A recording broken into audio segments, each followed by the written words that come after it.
Atasuna Zindabad! Atasuna Zindabad! Atasuna Zindabad!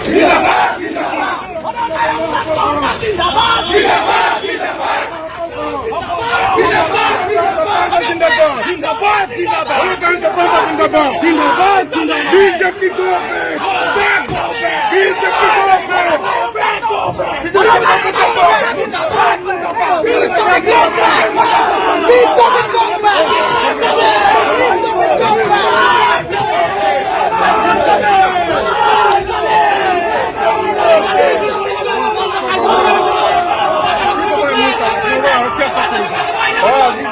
বন্ধ কাৰ্যসূচী এই বন্ধ কাৰ্যসূচী সফল ৰূপায়ণ কৰিবলৈ যাওঁতে কিন্তু আজি এই যিখন বিপ্লৱী শাসনৰ যিখন বিজেপি চৰকাৰ এই বিজেপি চৰকাৰখনে কিন্তু আৰক্ষী প্ৰশাসনৰ সহযোগত আজি আমাক ইয়াত আটক কৰিছে। গতিকে আমাৰ এই আটক কৰি আচলতে আমাৰ যি কণ্ঠ সেই কণ্ঠ ৰুদ্ধ কৰিব নোৱাৰিব। গতিকে শিৱসাগৰবাসী ৰাইজে আগন্তুক 2024 বিধানসভা নিৰ্বাচন আছে, এই নিৰ্বাচনত ইয়াৰ কৰ্তৃত্ব দিব। আৰু আমি আজি এতিয়াও ক'ম যে যি শিৱসাগৰ জিলা পৰিষদৰ যিখন সভাপতি আসন সেই সভাপতি আসনখন মুক্ত হওক, অন্যথা 2024 ইয়াৰ কৰ্তৃত্ব পাব।